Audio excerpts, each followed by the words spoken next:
Namaste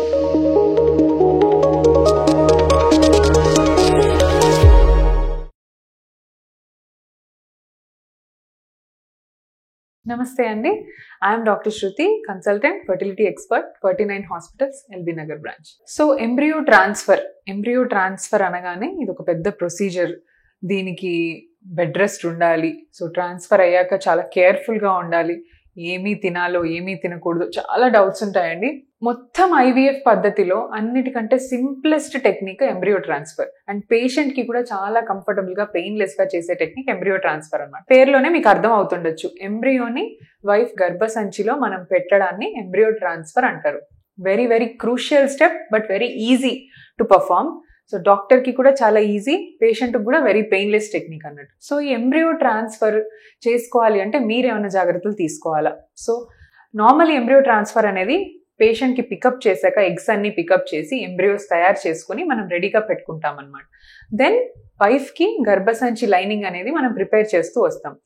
గర్భసంచిలో lining ఎప్పుడైతే మంచిగా thickness వచ్చి మంచి బ్లడ్ సప్లై ఉండి రెడీగా ఉంది అప్పుడు మనం పెట్టుకున్న ఇంక్యుబేటర్ లోంచి ఎంబ్రియో తీసి now it is ready for implantation అన్నట్టు. సో ఈ మట్టిని మనం తయారు చేస్తున్నాము అంటే యూట్రస్, విత్తనాన్ని వేయడానికి రెడీగా ఉన్నాం. సో ఈ ట్రాన్స్ఫర్ టెక్నిక్ అప్పుడు మీరు చేయాల్సింది ఏంటి? ఫస్ట్ థింగ్ అండి, డాక్టర్స్ ఇన్స్ట్రక్షన్స్ ప్రాపర్గా ఫాలో అవ్వండి. బికాజ్ ఈ హార్మోనల్ మెడికేషన్స్ ఎలా ఉంటాయి అంటే మధ్యలో ఒక పూట మిస్ అయినా లేదా ఒక 1 day టాబ్లెట్స్ మిస్ అయినా లైనింగ్ అంతా డిస్టర్బ్ అయిపోయి మంత్ అంతా వేస్ట్ అయ్యే ఛాన్సెస్ ఉంటాయి అనమాట. So please comply to your doctors instructions, అదొక్కటి చూసుకోండి. హెల్దీ ఫుడ్ తినండి, అవుట్ సైడ్ ఫుడ్ అవాయిడ్ చేయడము, కొద్దిగా నాన్ వెజిటేరియన్ అవాయిడ్ చేయడం, ఇట్లాంటివి చూసుకుంటే మీ కడుపులో డిస్టర్బెన్సెస్ ఏం లేకుండా మంచిగా హెల్దీగా ఉన్నప్పుడు లైనింగ్ కూడా బాగా వస్తుంది. And keep your self hydrated, మంచిగా వాటర్ తీసుకోవాలి. సో మీరు కరెక్ట్గా వాటర్ తాగుతున్నారు, వాటర్ మీ బాడీకి సరిపోతుంది అని ఎలా అర్థమవుతుంది? మీ urine colour should be same like water colour, అప్పుడే మీ వాటర్ కరెక్ట్గా తీసుకుంటున్నట్టు మీనింగ్. లైట్ ఎల్లోగున్నా సరిపోవట్లేదు, ఇంకా మీరు ఇంటెక్ పెంచాలి అని. సో ఇదొకటి చూసుకోండి, hydration, food and then medications doctors ఎలా చెప్తారో అలా ఫాలో చేయాలి.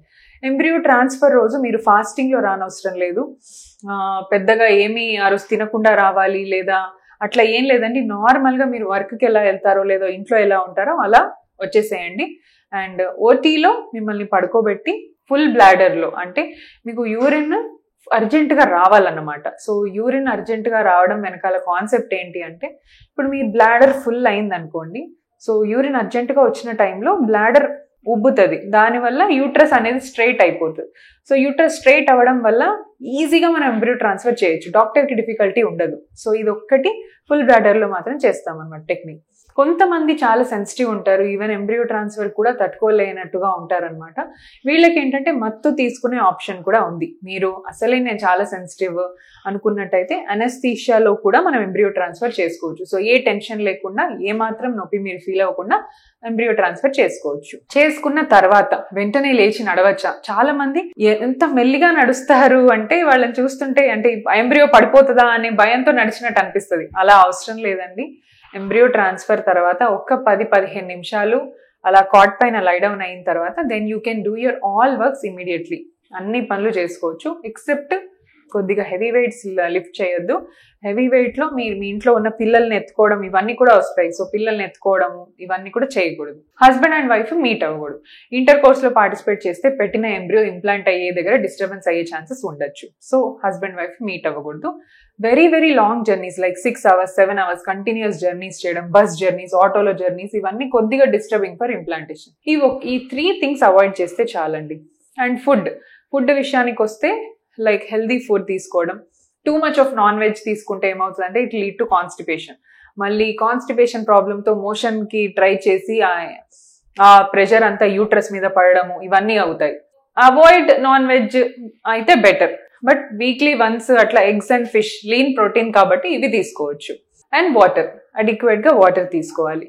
అండ్ ఇంకొకటి ఏంటంటే ట్రాన్స్ఫర్ టైంలో లైట్గా ఫుడ్ తీసుకొని వస్తే సరిపోతుంది. Do not eat too much heavy food తీసుకోకుండా లైట్గా ఏదైనా తిని వస్తే మీకు కంఫర్టబుల్గా ఉంటుంది. ట్రాన్స్ఫర్ చేసిన తర్వాత కూడా లైట్గా అనిపిస్తుంది అనమాట. ఇంకొకటి ట్రాన్స్ఫర్ తర్వాత ఏవైతే మెడిసిన్స్ మీకు డాక్టర్ రాసిస్తారో అవి చాలా చాలా ఇంపార్టెంట్. ఇప్పుడు మనం ఇన్ని రోజులు ఆ ఎంబ్రియోని ల్యాబ్లో పెట్టి గ్రో చేసాము. సో ఈ ఇమ్మీడియట్గా ఈ ఎంబ్రియోని తీసి మనం ఒక డిఫరెంట్ ఎన్వైరన్మెంట్లో వేస్తున్నాం, గర్భసంచిలో వేసేస్తున్నాం. సో అక్కడ ఆ ఎంబ్రియో అన్ని తీసుకోగలగాలి. అంటే మీరు తీసుకునే మెడిసిన్స్ ఏవైతే ఉన్నాయో అవే ఆ ఎంబ్రియోకి ఫుడ్ అనమాట. మెడిసిన్స్కి కంప్లై అవ్వండి, ప్రాపర్గా ఫుడ్ తీసుకోండి.